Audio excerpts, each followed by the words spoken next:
two folks, both representing the St. Louis Realtors Association. Maureen McDonnell is a lawyer, government affairs specialist, and a contract lobbyist for the St. Louis Association of Realtors, and she's coordinating the efforts addressing the tenants' rights issues that are beginning to appear here in the city of St. Louis. We also have Charlie Hinderliter. He is actually an employee of St. Louis Association of Realtors who is working the same issue. And between the two of them, I think we got a lot of knowledge of what's going on in the tenants' rights area, in the St. Louis area and around the country. It's just a way of things. Even if you don't currently, I've said this before, if you don't currently own property in the city of St. Louis, it doesn't matter. What happens in St. Louis, what's going to happen in St. Louis County, is going to happen in St. Charles County, and in Jefferson County, it all flows. I've been around.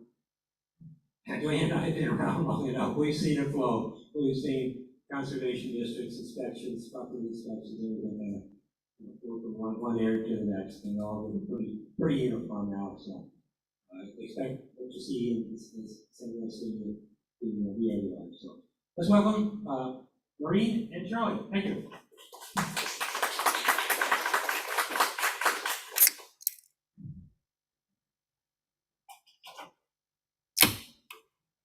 Thank you guys very much for having us tonight. We really appreciate it. We want to give you a little bit of information about what's going on, but honestly, we're as much here to learn from you as you are to learn from us. I'm Charlie Hinderliter. I work at St. Louis Realtors doing government affairs, and the effort that we're working on is about 6 weeks old. We had our first meeting earlier this month, and we officially have a name, the St. Louis Housing Solutions Coalition. And Maureen has been hired to lead this effort, so I'll turn it over to her to give a little bit more background.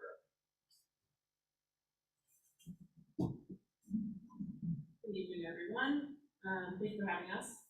My name is Maureen McDonnell, and as I've been introduced, I'm an attorney, but more importantly, I'm a government affairs specialist hired to kind of organize interested parties in this effort. It is being spearheaded by the St. Louis Association of Realtors in collaboration with the Apartment Association.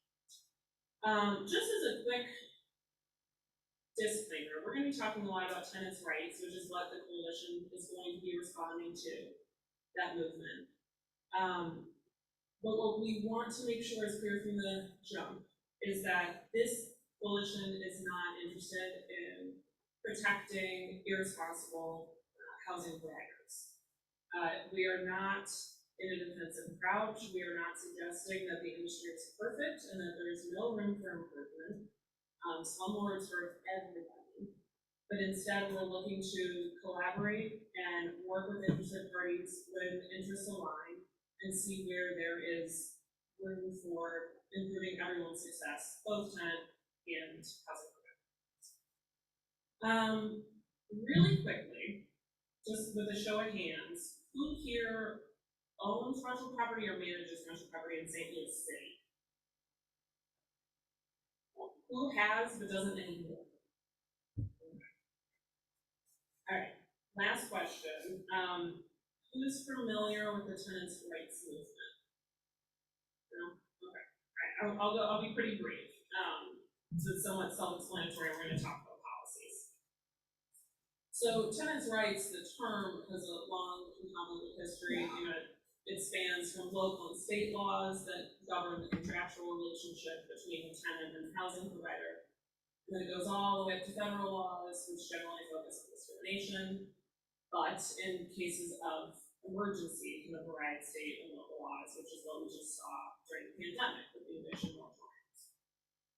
The tenants' rights movement has been around for several years. Kansas City's been dealing with it since 2019, and New York City also saw some influence from these activists prior to that. But it did seem to get a second wind or more power behind it after COVID and during COVID because of the eviction moratoriums. That was considered a win for the tenants' rights movement, and they certainly didn't want to let it go, even though it's being rolled back. So they began pushing legislation prior to COVID, but it's really active now. We have the great advantage of having watched this in other cities. San Francisco has dealt with this. Kansas City is deep in it. St. Paul, it's New York, Massachusetts. It's touched most corners of the country in different ways, slightly different policies. It's not entirely uniform what's pushed for in each city, but it is somewhat easy to expect.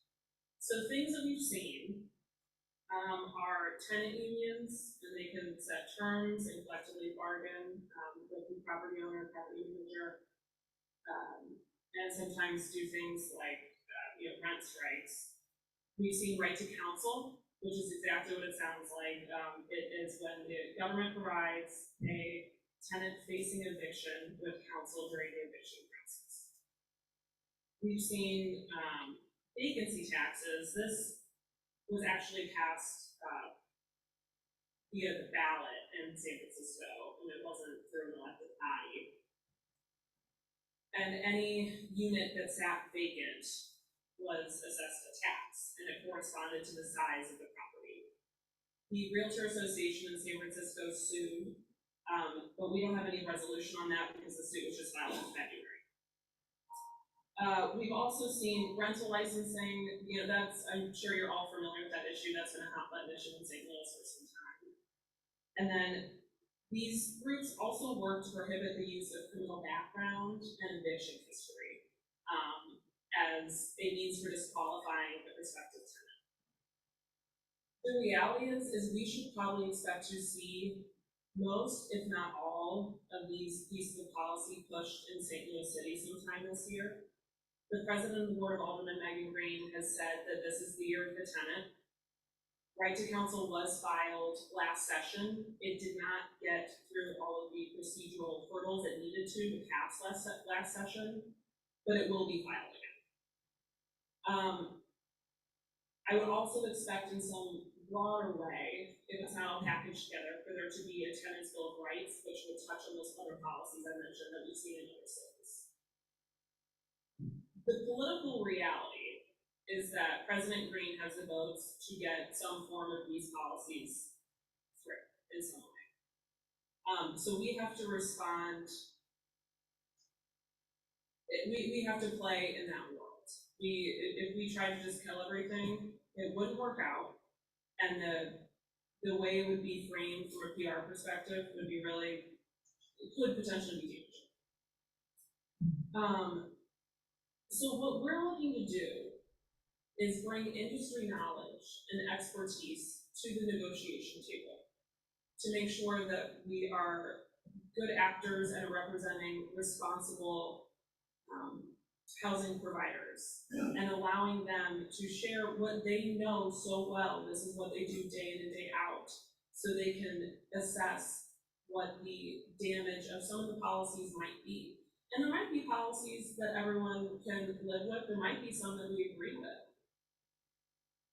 But a big part of it will be figuring out what information we need to gather to make sure the policies passed are not detrimental to the industry, and that's where you all come in.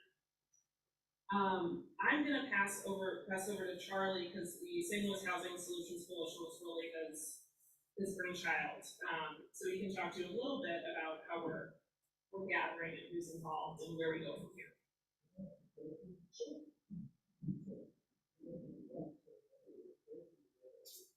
So basically, they would be setting aside money. The city of St. Louis sets aside money to provide tenants facing eviction with an attorney through that process. As Maureen said, the president of the Board of Aldermen has basically said that landlords are on the menu this year. And so what we want to make sure is that we're at the table rather than on the menu. So that's why we're here today and why we're doing this effort. St. Louis Realtors and St. Louis Apartment Association are the two founding members of the coalition. We're looking for other groups and other entities to join us as well.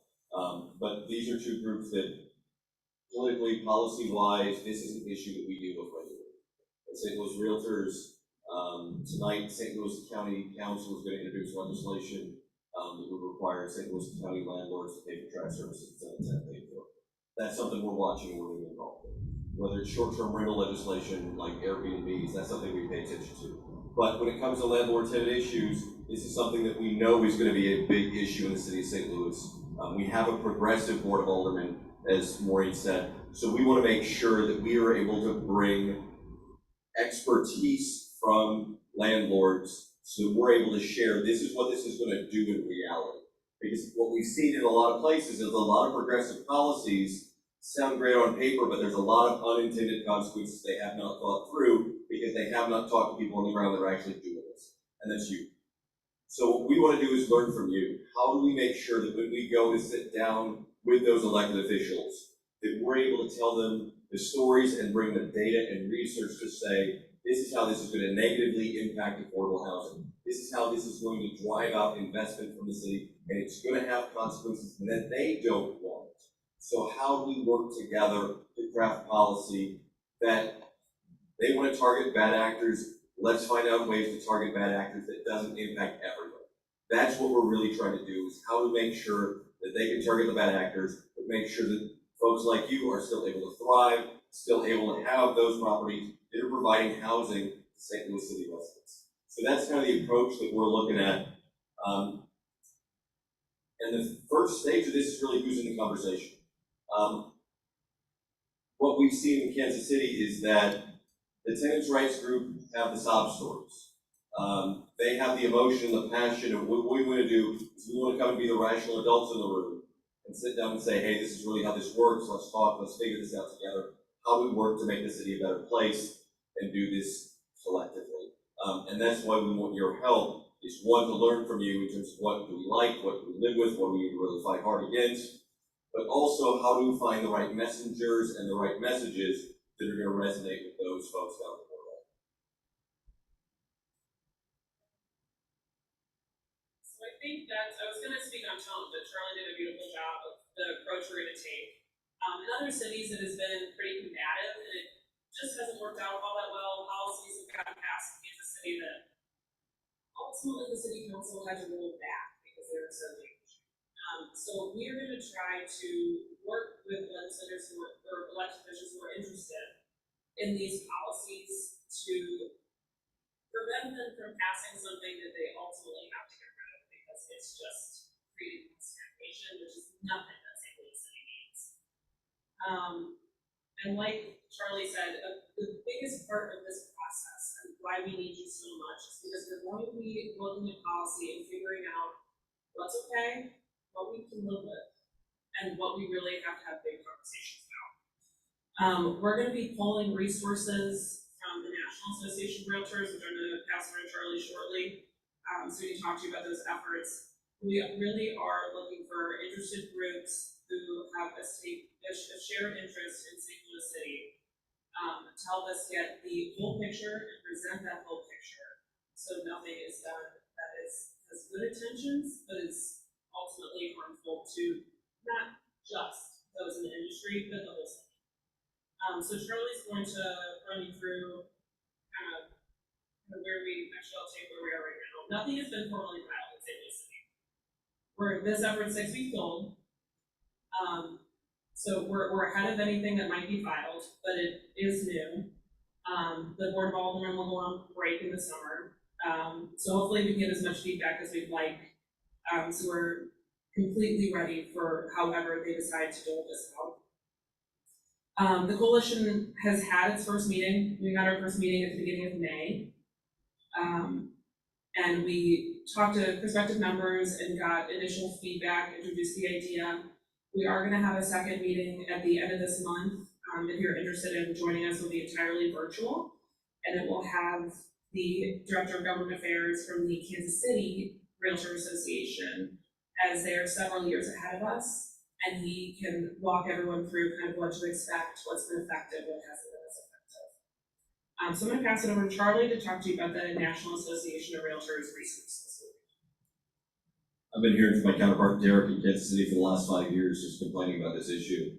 And we knew it was coming to us, and we knew it would come through Megan Green. It was just a matter of when, and the win is now.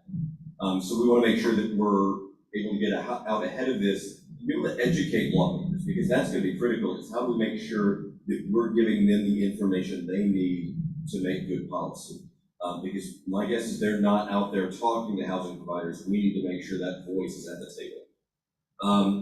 The good news is that realtor associations across the country have been fighting this fight or similar fights for a while now. The National Association of Realtors is working actually to put together a toolkit around tenant bill of rights issues. We're using a consultant that our National Association uses, the National Apartment Association also uses. So this is a group that has done these fights across the country, so they have a lot of research on terms of messaging, what they found works, what they found around the country. So that's going to be helpful from that perspective. Right now they're working on building us a website, branding, logo, all that good stuff. So we hope to have that live early next month. One of the things we're looking to put on that though is how do we provide resources to those landlords that are out there, especially the small mom and pops, which are such a critical part of the industry, to make sure that they've got resources to be the best they can be. And I think you guys are a great resource that hopefully we can tap into. So if you have suggestions of things that we should be sharing on that site in terms of how do we help those small mom and pop landlords get smarter, we'd really appreciate that, because we want to make sure that we're a good actor, that we're helping connect landlords to those resources, as well as providing the voice of landlords for the St. Louis City Board of Aldermen. How to be involved. If you have property in St. Louis City, if you manage property in St. Louis City, if you know of folks that do, you think would be a good fit, these are folks we need to meet, we need to talk to. So we would love any recommendations, whether that's you or somebody else. If you've got folks to pass along, we really want to learn that. I've been in my role for about 5.5 years, and we work a lot on landlord-tenant issues. And tenants are not well-organized group, but landlords aren't either. And right now, we have a lot of people trying to organize tenants right now, but nobody seems to be trying to organize the landlords. So that's what we're trying to do here. How do we make sure that this is a group that we can help raise that voice, bring folks around the table, and really be effective in that regard? Because if we're not all working together, we're going to be poached off individually. Another piece that we're looking for, and again, for anybody that wants to get involved, the time commitment we're looking for isn't large. We're going to be meeting about once a month. We're just really looking to learn from you. What's your experience? What are you seeing? Give us some feedback. But we also want to know, what are we missing? The Apartment Association, the Realtors, and the first two members of the coalition, are there other groups out there that we should be talking to? Are there groups that we're missing that we should be getting in front of, that we should be listening to as well? Again, love your feedback on that. And really, why this matters, at the end of the day, we want St. Louis City to thrive. And it's not going to thrive without good housing. We've got vacancy problems in the city of St. Louis. Getting property and disinvestment, getting property off the market or disinvesting in the city is going to exacerbate that. That's the exact wrong direction we need to go in the city of St. Louis. We need more money invested in property. We need more people moving in there. And we really fear that if some of these proposals from the tenants' rights groups have passed, it is going to have an unintended negative consequence on the city of St. Louis. And you can't be a suburb of nowhere. So if the city falls, if the city fails, the rest of the region, that doesn't spell good news for anybody else either. So how do we make sure that we're able to be a strong partner, to be able to bring the voice of housing providers to the Board of Aldermen, to pass good policy that can target bad actors, but make sure that all the good landlords that are providing safe, quality housing for folks are able to continue to do that and to continue to thrive. At that point, we would love to hear what you have to say, whether questions or comments on all that. What kind of things are you doing? Like what kind of information are you putting?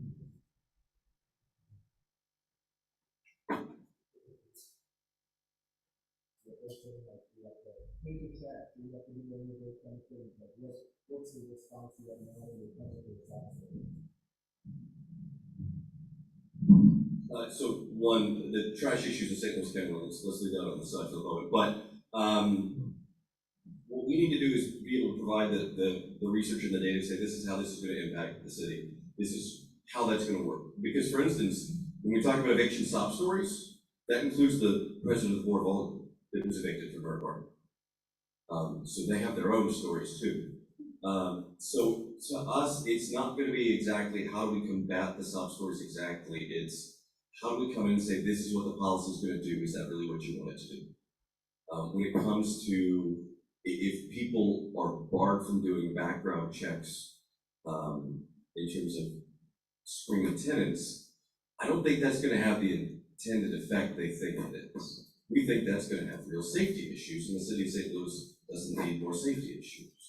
When it comes to rental registry, one idea is, okay, let's put all the landlords in a registry and charge them all some dollar amount. Well, if you charge every landlord more money, that does not help affordable housing, that raises the cost of housing. So how do we do things like that where have they really thought this through? That's really gonna be a piece of that, as well as telling the story that you guys deal with of here's what the effect of this is gonna be. Is that the effect you were looking for?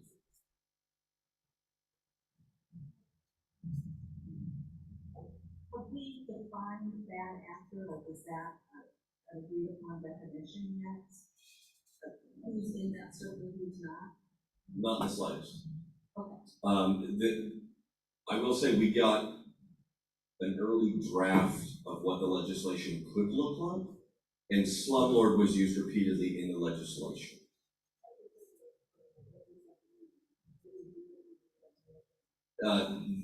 So there are legal definitions in legislation. They didn't define that one. Yeah, there's a little bit of the eye of the beholder on that one. But I think there are places where we can try to figure out, okay, if we have problem properties, what does that look like? What should the remedy be for that? If we're having vacancy issues, probably we want to actually keep that as a separate issue rather than tied to this, but how do we separate that off as an issue? So I think we want to focus more on if you have actors or behaviors you don't like, how do we focus the legislation on that rather than something overbroad? But if somebody's a raging asshole, we also won't put them in the coalition.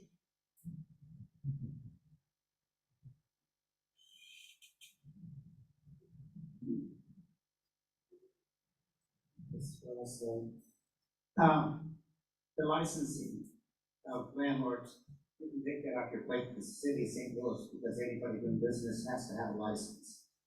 That's a fact. I got caught.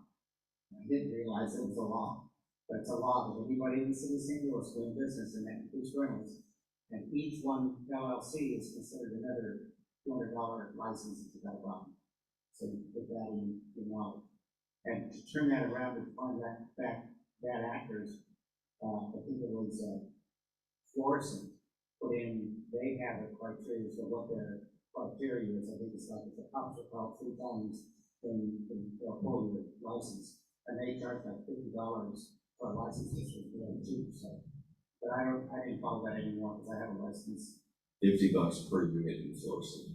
Yeah, and that really hurts the big guys. Yeah, we sued him on that law. Did you win? We lost in court, but on the way to losing in court, they modified it 3 times because of our lawsuit, because there was some egregious stuff in there. Great. Yeah, and I would like to applaud you at least looking at this for the long-term effect, because we see that as, you know, we're going to help these people, and, you know, we dance around the word and try and say that poor people can't afford this, so give them $15 an hour and everything, go, way up here. So it doesn't help anything when you're looking at affordable housing.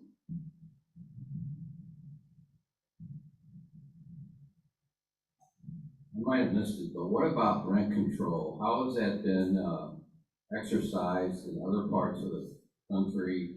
And to me, that's probably one of the biggest concerns I have, is that they start charging you for picking up, you know, paying for the trash and other things. And all of a sudden, boom, you're stuck at a certain level and you can't raise the rent to offset your increasing costs. So can you talk about that? It's certainly been seen across the country, but I'll let Charlie a little bit of on that one. Can you be in here a realtor by chance? No? All right, that's fine. Thanks to Missouri Realtors, rent control is illegal in the state of Missouri. Back in the 1990s, Missouri Realtors had the foresight to pass state legislation preventing rent control. So while there are a lot, and I mean a lot of places fighting that right now across the United States, we ain't one of them.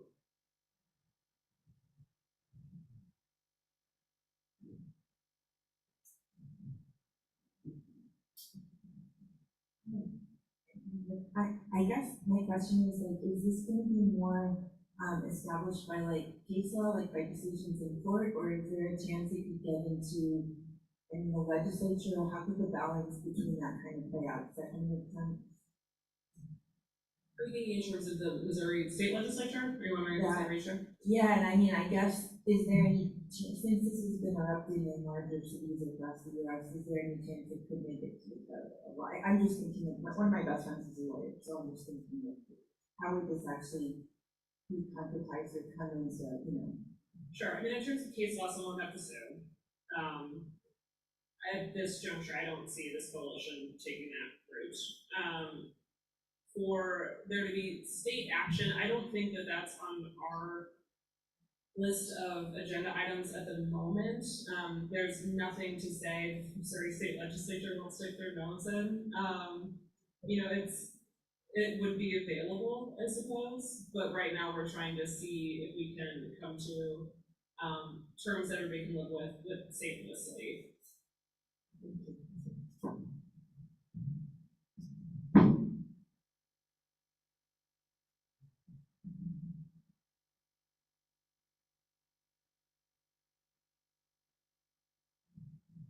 I would imagine the credit agencies would be thinking about this too, but be cutting into their income stream by reducing what they're doing. Have you dealt with that at all? We haven't. That was a great area for exploration. Yeah, because then while the city landlord is taking care of their property, he's going to run credit checks and have somebody do a screening. And professional screening agencies. It's pretty hard to do your own screening these days, with privacy. Actually, I've got a question for you guys. Who do you use for running your screening for tenants?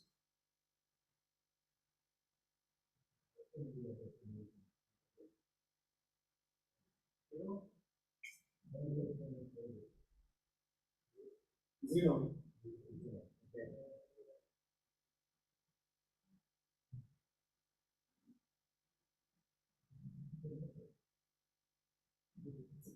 I use landlord tenant services also, somebody else can do that.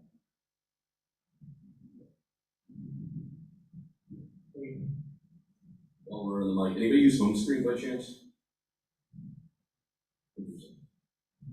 I may have missed this, but I heard you talking about prohibitions on criminal background checks, and somebody was talking to me about prohibitions on actual credit screening. Is that something that's come up?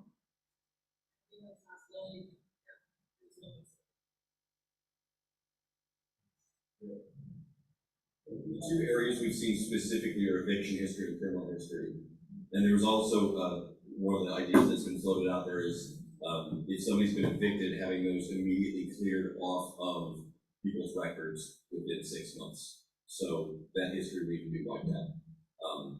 Right, we've not seen as much, but I wouldn't rule it out for sure. This is what they need to think about.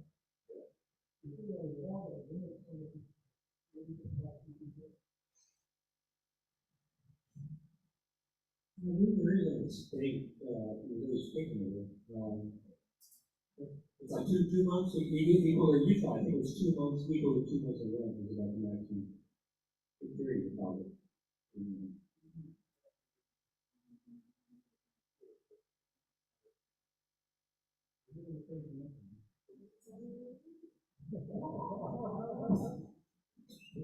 I believe it's 2 months. You can add pet deposits, cleaning fees, all sorts of other things to it that actually don't be 2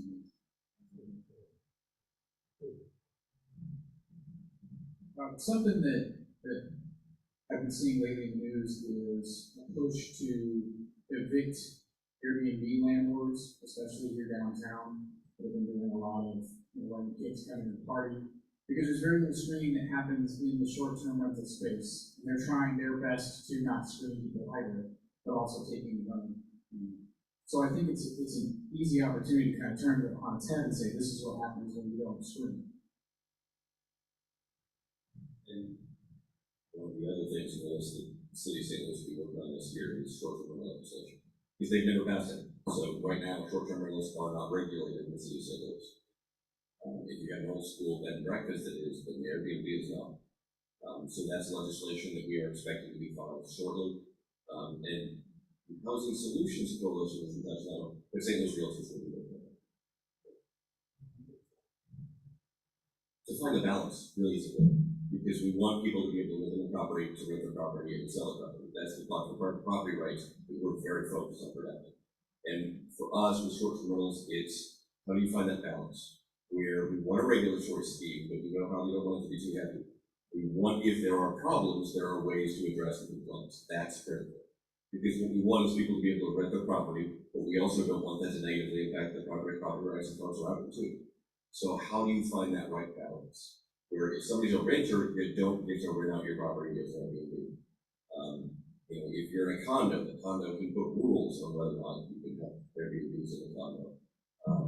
All that said, you know, we generally want folks to be able to do that, but again, how do you have those reasonable restrictions that the city can still enforce?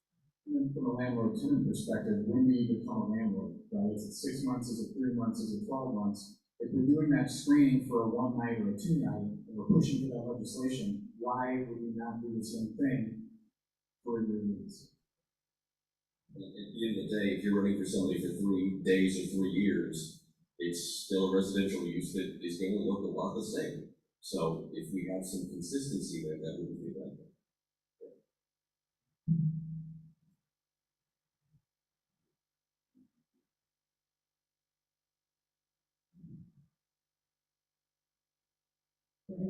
Are there any issues that have been, some of the more outrageous issues that you see in some other cities that,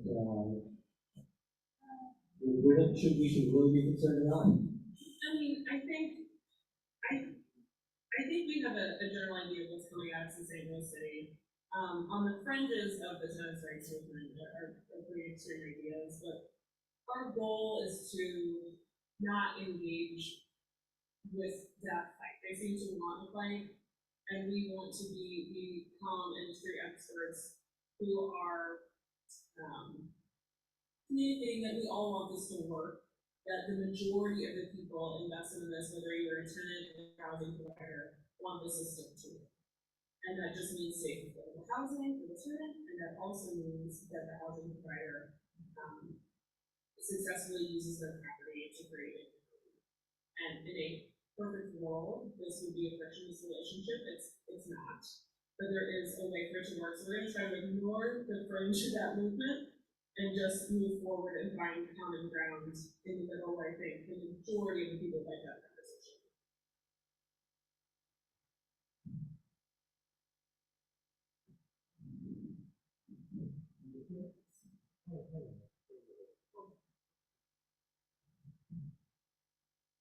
The city wants to put some money away to help the tenants. They can put some money away to help the landlords. For their tenants. So let's just say I won't predict that. Just cause or good cause eviction, I don't know if you guys have run across that. We've not dealt with it in Missouri yet, but that's something that we've seen passed in some other cities where it limits the reasons for which somebody can be evicted. It narrows what landlords are able to do in that regard. In Kansas City, we started to see what was kind of an undercurrent become a little bit more explicit, where there are some thoughts out there that there should be no private landlords. This should be a government problem. So that's one of the undercurrents of this. It's not at the top of it, but we do see out there of trying to abolish the notion of private landlords. And I don't think we're going to get there, and this legislation certainly won't include that, but that is an undercurrent in this that we've seen in some places.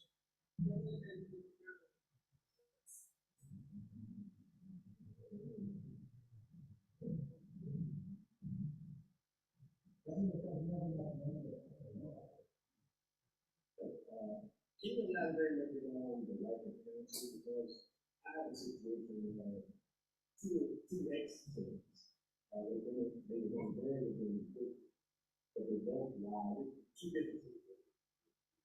One lied said I was discriminating against his military dog, and another one said that I was trying to get a business of who was living with her. And she's right now dealing with the civil rights, right to the civil rights or whatever, human rights or whatever, dealing with that now, and trying to figure out, what can we do about that. So we don't know what the new version of the right to counsel look like in St. Louis City. It's certainly not going into effect. I mean, it would take a couple years for the settlement, they're talking about a program that would, be bankrolling many, many attorneys. So I don't think that would be something that would affect your individual situation. And we did see draft legislation, for rights counsel this last session. But as memory serves, it's more about at that point of eviction, how do you provide an attorney for that tenant there? So it's probably not if there's a lawsuit after. Their tenant's gonna have to go, next tenant's gonna have to get their own attorney. But for that eviction proceeding, providing those tenants there with them. And what we've seen in Kansas City, which did pass right to counsel, is a lot of times what that means, it's a negotiated settlement where they leave, but they probably aren't paying back rent or they're out within 90 days, but the landlords tend not to be compensated for that. But it does tend to get the tenant out, so there have been mixed views on how good or bad rights counsel is from the landlord perspective. So is it more complicated than being, Section 8, compared to being, the regular, In terms of rights counsel, like the government, the government. in this case, it's essentially the city government going to be providing something attorney if they're being evicted for whatever reason, non-payment or something else. It means that the landlord's there. If you've got an LLC, you've got your attorney. It means they've got their attorney. Some of the attorneys we've talked to actually like this idea because they're dealing with another attorney, not a tenant, and they think that sounds a little bit better in some of these instances. I was just gonna say that kind of thing. Kathy Davis would much rather deal with another attorney than some of the, she's told us a lot of the stories that the individual tenants come, try to negotiate with her. Yeah, I have two questions or statements. One, if they get that right to counsel, I'm hearing in the grapevine that that's paid for out of tax money. That's true. It's somebody who needs to be aware of that. And the other thing is, when I first showed up here, my ex-wife, with them, she drove me down to a place called Moolah Shrine, which was a colossal coverage that I understand, so more ammunition for it. I'm familiar with that because one of the government's failures in providing housing. As it turns out, massively concentrated poverty is not good.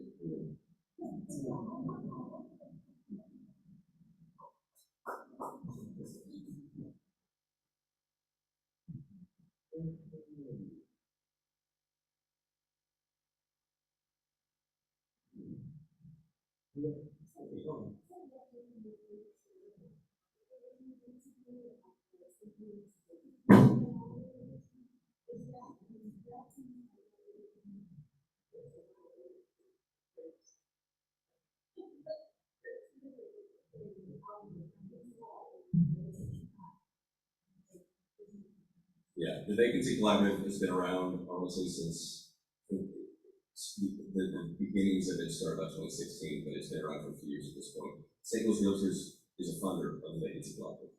We work closely with them because we know that this is not a small problem. The vacancy collaborative is taking, I think, a very smart approach where they're trying to look at citywide how to identify the properties, how we help try to market those properties, and how we get them back into productive use. So part of that's working with LRA, the Land Realization Authority, which is the oldest land bank in the United States, created in 1971. Turns out we've learned some things about land banks since then, so it may not be best in class at this point. But how do we use the tools that exist? Because there are 25,000 vacant properties in the city of St. Louis. LRA has half of those.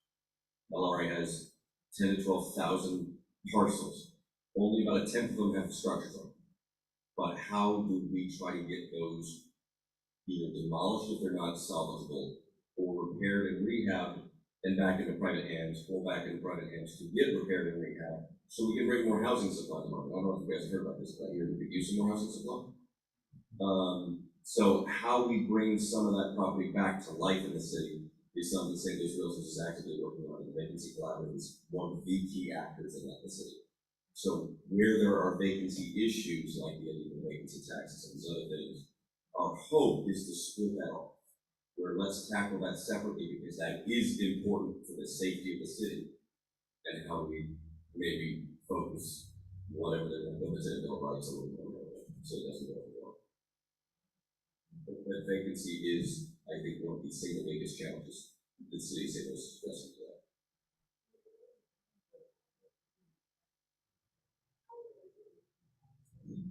That's why we're here, because I don't think they figured that part out. What we're experiencing is that they often see legislation that they like in other areas with very different housing markets, and they're copying and pasting. The language used in the with perhaps here in St. Louis, I don't think would be all that different from that was seen in San Francisco, and obviously the San Francisco housing market is very different than that in St. Louis, and it's one of those opportunities for us to ask them to pause and, even though this is well intentioned, this doesn't apply to this movement. Let's rethink it, figure out how we address the problems we have as opposed to places that San Francisco is. It seems like most of the vacancies that we're addressing are in high crime areas, and nobody wants to go in and address them.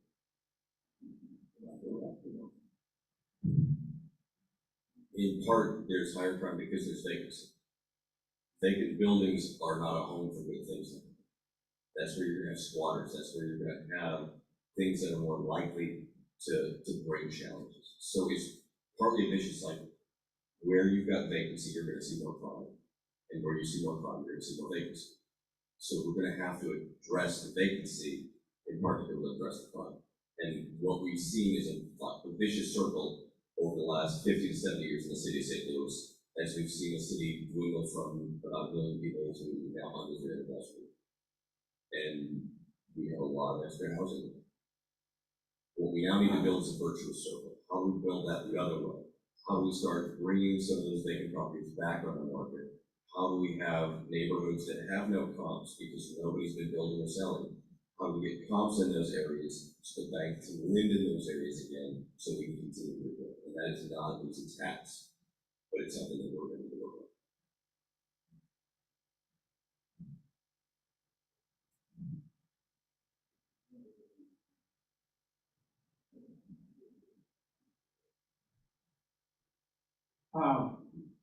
And Lloyd, maybe you can answer this, but I hear this group's got a bus tour coming to the West End.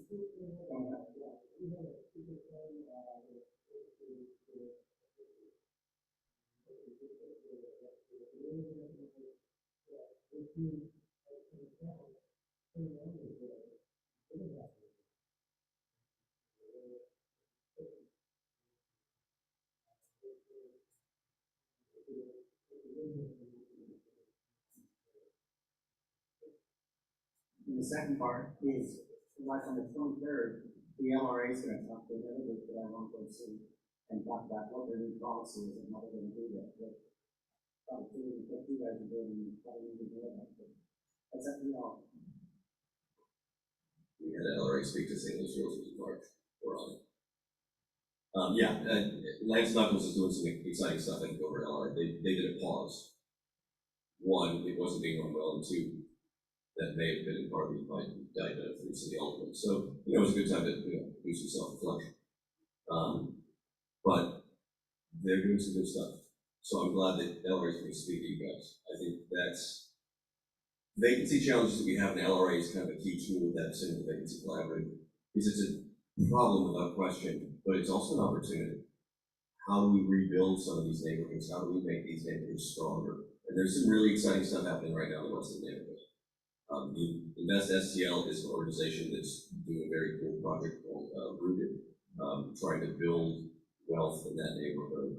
And they're doing a pilot project with some research there that's pretty cool. It's a neighborhood we started to see on the rise, but I did a driving tour myself of it not too long ago.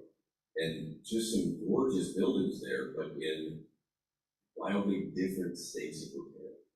So how we get talent like it's in this room to address some of the issues in those neighborhoods, we could see some exciting things on the horizon for the city of St. Louis. Very glad to hear you guys doing those things.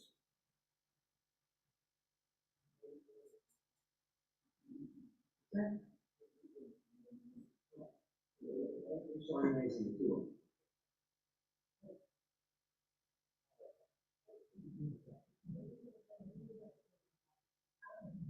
Are you guys, or I mean, I don't, are you working with the mortgage company or someone who would be able to provide funding to the people in the West End once the houses are kind of rehabbed and they go on the market? Since that might be an area that has to be something other, when they came and spoke to us, they said they're building up homes, but is there like a mortgage fund, anyway, yeah. So, yeah, is there a mortgage company or is there like a source of funding for people who would be interested in living in those houses as like a owner? That's something that the realtors haven't delved too deeply into. It's something the Housing Solutions Coalition probably isn't going to either. But there are folks on the ground trying to deal with those more programmatic issues out there right now. I might have a connection for you. Fantastic, we appreciate that. But yeah, how you connect people to credit, especially in North St. Louis, has been a very big challenge, and that remains a challenge. There are definitely some people working on that, but if you know any solutions, those are people who would love to do those.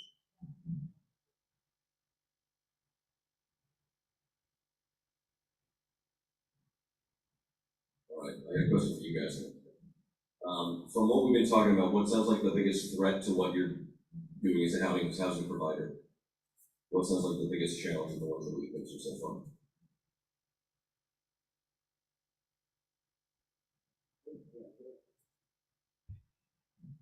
Anything to do, if we can't check their credit, if we can't check their criminal history, then what do you check?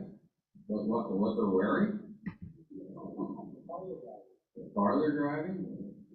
I don't get it. I mean, we gotta have something that, we can, have some factual information to allow this person, it's like, I have $100,000 Porsche, and I'm gonna give you the keys to my Porsche to drive around for a year, and I want you to make sure you don't damage it, and full faith and all that, but I gotta, it'd be like, I wanna know your driving record, I'm just using that as an example.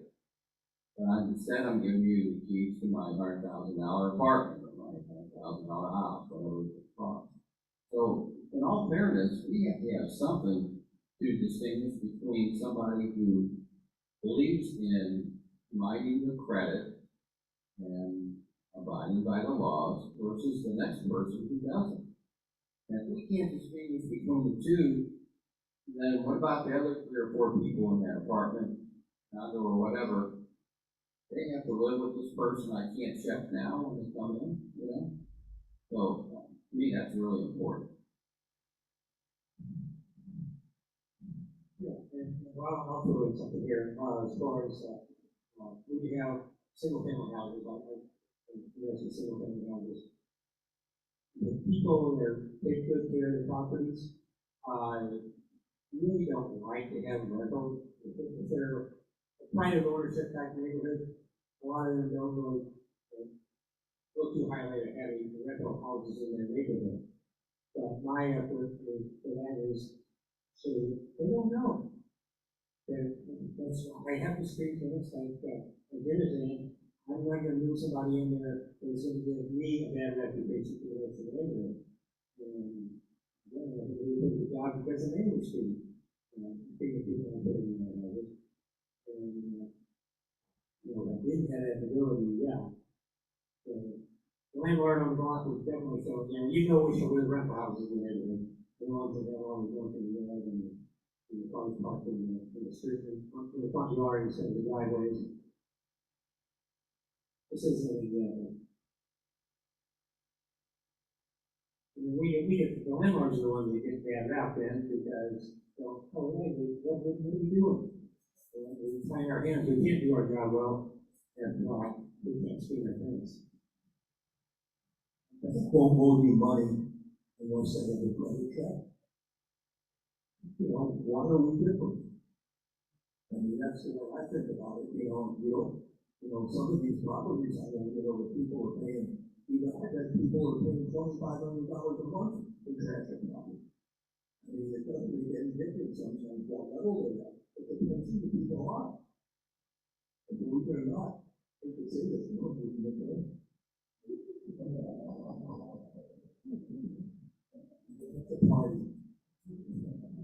This is like a smart ass joke about attorneys, I guess I should. A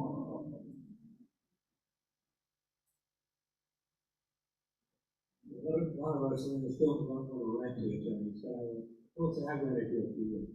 Just gotta let them know what the rules are to start out with, and they're good. I would agree with Jim, if we can't screen them, we can't do a credit screen, if we can't make sure there's good people in there. I was talking to a neighbor, and I said, I wouldn't want somebody in this house, I wouldn't want anybody living next door to you, but I wouldn't want living next door to me. And ultimately, if we can't do that, and we can't do business, then we'll end up getting out of business. I know a number of people who have rental properties who don't have rental properties anymore, and they went to something else because they just didn't feel like they could operate in that environment anymore. I enjoy what I do, but I don't do it for charity, it's a business. And if we can't do business, then we'll get out of the business, and then you're back to, you know, that doesn't help. It doesn't help the market or anybody else. Yeah, so taking our properties off the market, and having it work, rental housing side.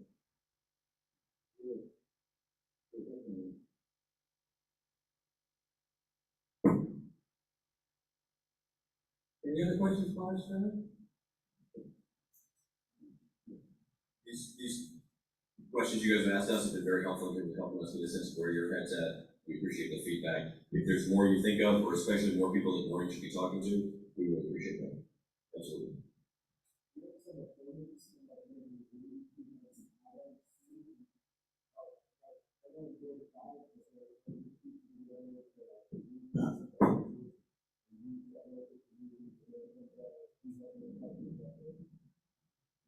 So the question is, do we have allies or just opponents?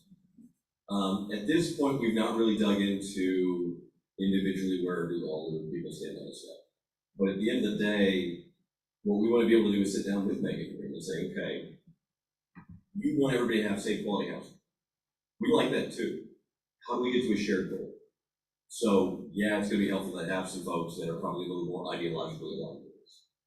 Folks like Tom Oldenburg or Joe Homer on the Fifth Ward or Laura Keys.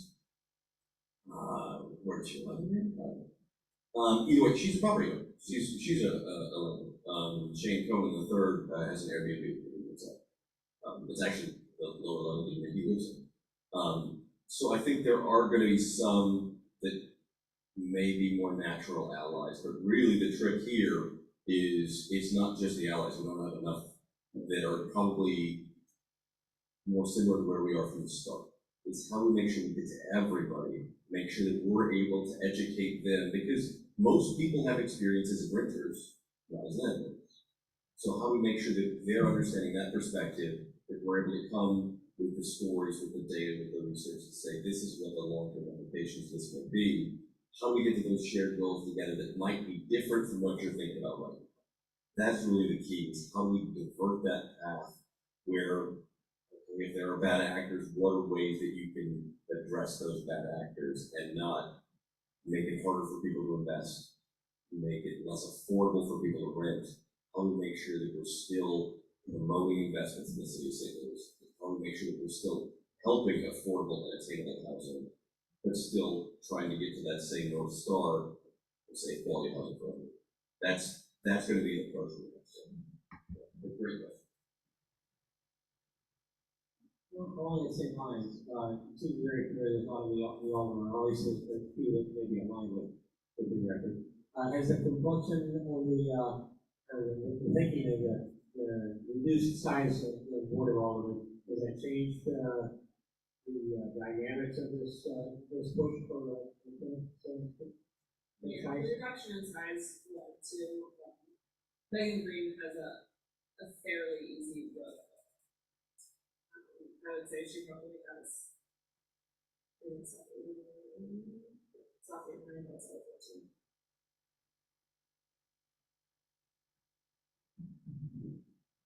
I think here's the other piece that's changed too, is with the increase in salary, most of them are doing this full time now, more than had side jobs before. The other piece is they now all have a dedicated staffer they did not before. That's great for constituent services. I think that's by and large going to be a good change.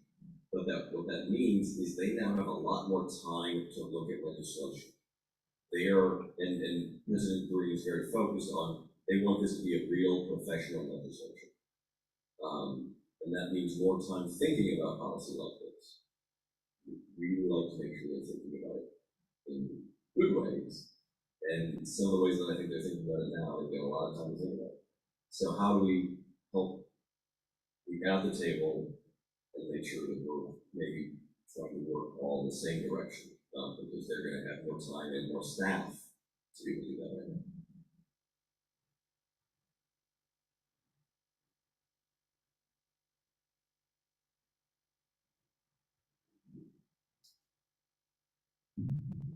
I know you said, and I understand that the urgency now is with the city, but are you reaching out to the county to try and maybe preempt some of the stuff from moving to the city and then it's an urgency in the county? It's a slightly different animal in the county. I'm not sure what the pathway would look like there at the moment. So right now, I think it's really just focusing on the city. And if for some reason it did travel to the county and started kind of wandering to municipalities, if we can set up a working relationship here and get some results that are successful for the whole board, but also that we lived with, we would have a board act to have that conversation in other areas. Yeah, the city of St. Louis, you might have 2 out of the 7 county council members that are ready to go to lock this down, but they don't have a majority. So Warren hit it dead on. We've got time before St. Louis County Council gets it. But Maplewood right now is going to STLREIA too. In fact, they may have legislation ready before the city of St. Louis. But playing whack-a-mole 88 municipalities is frankly not an easy job. So I get to cover 90 governments, so I'm not bored. But the key is St. Louis City has become very progressive in its politics. That's the first big fight. Policy ideas spread. They tend to be bad policy ideas that spread. So we know that one area this may well grow. So how we engage that first time, if we're able to set the tone and change the tone, hopefully that then sets us up, 1, as credible, and 2, ready for the next one. Because we think it will be sequential about those rather than that all at once.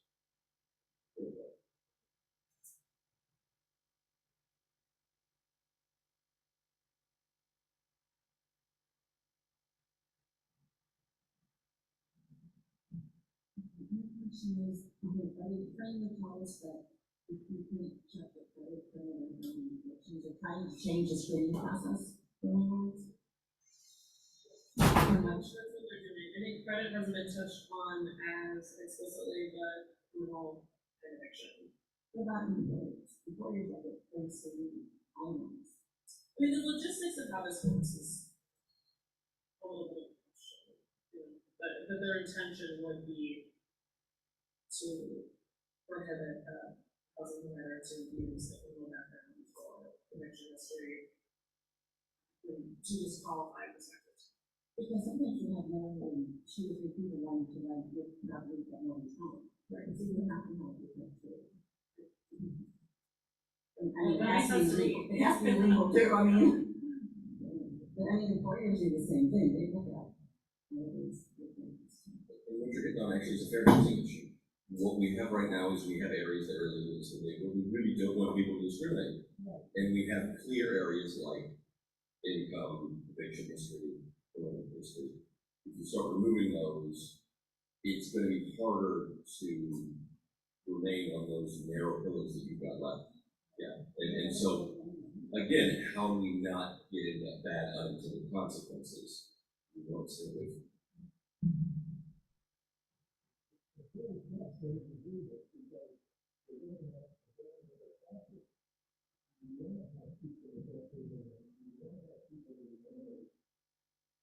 Living in the city.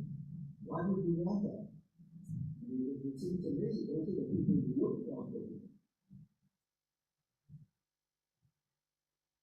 I wouldn't want to speak for President Green, but I think the intention would be something along the lines of not wanting to, I imagine, criminalize the poor or punish people for past mistakes. The question is how you go about it. So landlords are not required to rent to people who are unsafe, and then other tenants are not dealing with unsafe neighbors, and landlords are not dealing with the liability of allowing an unsafe tenant in a building with tenants. It sounds to me like this is gonna be one of our bigger conversations that we have, and I think it's a really salient point, that how we go about, like, people have to live somewhere, right? Because everyone has to live somewhere. But how we go about allowing them to screen, we have to really think through this, and it can't just be through kind of an optimistic culture of let's hope it works out. We actually have to provide, a lot of people have criteria when they're making decisions regarding their own property. Also, Megan agrees to this is in the House Bill of Rights. Bill of Rights for homeless folks. I don't know that the assumptions that you're going to make are going to be the assumptions that the Board of Aldermen is going to make with the rest of it. Their goal is everybody has to have a place to live. And that's a noble goal.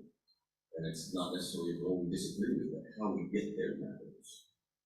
And that's what we need to focus. Because you know what, if folks are coming out of prison trying to rebuild their lives, we have to have a place for those folks to live. We have to be proactive in thinking through some of these policy choices too. But the solution, we don't think, is you don't need to ask that person. That's a different one. It seems like the squatters in Florida, or else, you know, the things that are happening in San Francisco are kind of like the test case that this may not be a good idea. Are there some test cases where, like, Megan Green would say, hey, we implemented all these ratchets on landlords and it's worked well?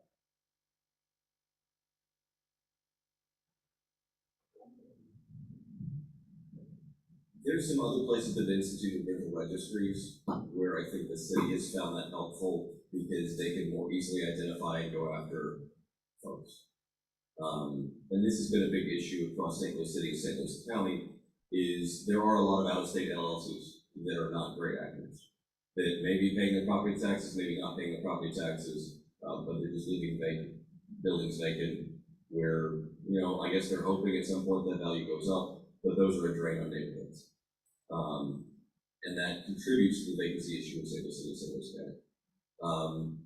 You know, having a person that you can go and talk to or find and hold accountable probably helps in some of those situations.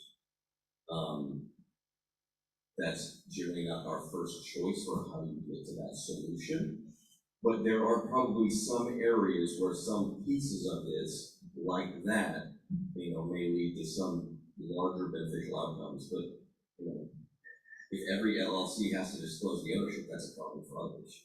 That could be an issue for economic development, that could be an issue for safety for owners. There are other things that we have to take into consideration too, where how do we get to those good solutions, but without unintended negative consequences. And what we've seen from a lot of progressive policies is good intentions, things that seem like great policy ideas on paper, but don't work as well in the real world. And that's why we need to bring this voice and this perspective, because you guys are that real world experience that they need to understand. But that answer sounds like it's good for the city, it's good for the council to be able to have better tracking methods. Is it actually better for the people getting affordable housing, because that's their argument? That one's more about punishing bad actors. I don't know that that's going to move the needle on affordable housing at all, but it's one that other states like Louisiana, for instance, just passed recently. There have been bills in the Missouri legislature to allow St. Louis County to collect that information as well, so there's a registered agent in the LLC. That's something that they've tried, that different cities have tried to do, but it's really more about enforcement mechanisms for nuisance properties and anything else. So it may try to weed out some bad actors. I'm not seeing any like that's been successful.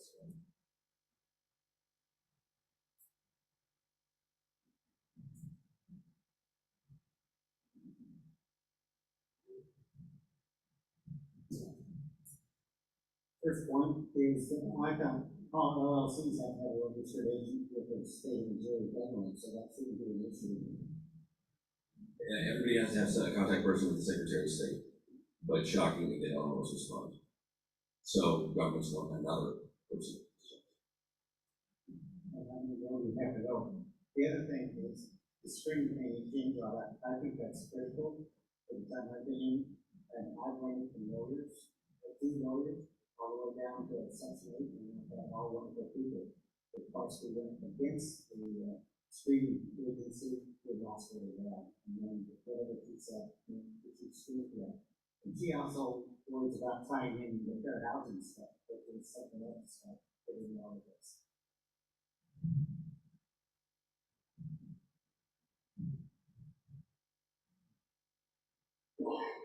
Yeah, that's the point, the professional screening agents know what the fair housing laws are, and they know how to abide by them and keep their clients on the safety of the ground.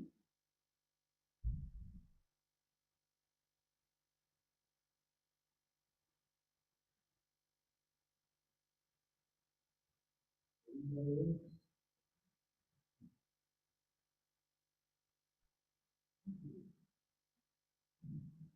No, it's not. Yeah, thank you both for coming and sharing that with me tonight.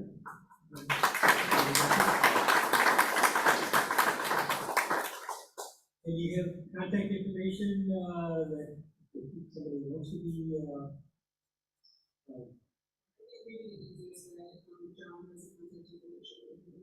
okay. Yeah. Okay. Very good. Thank you. Thank you for having us. Yeah, also in our Friday, Maureen mentioned the committee at St. Louis Realtor Association. Stacy Doe, one of our property managers, Soto Property Solutions, is on that council. And she mentioned that you just had one meeting. So if we do have input to that, we can go through Stacy. She's on our Friday network and following Friday. Very good. We'll get your input in. Tune in on Friday, 1 o'clock. Okay. Anybody else have anything you want to bring up to the group of that? Any bids? I'll look at it.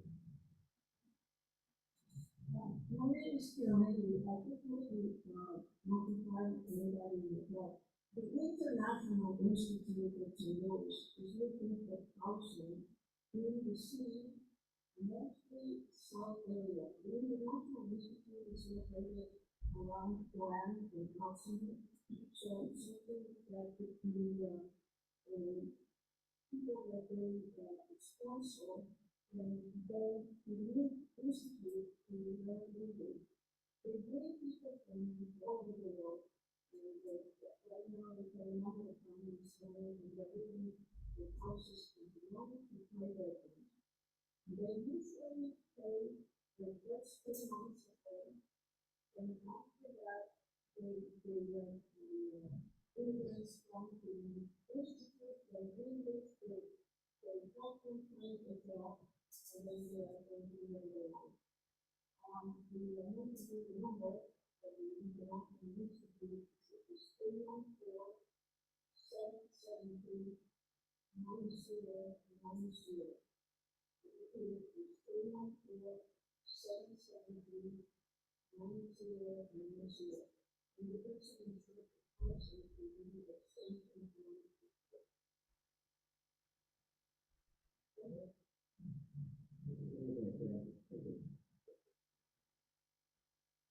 Anybody else have anything wrong with us? Yeah, thank you all for coming, and I ask you, we like as owners, we like our tenants to pay well after themselves. So I'll just ask you if you could take your $50 and cans away. That's be a great chance, because we're a tenant of this fine facility. Thank you.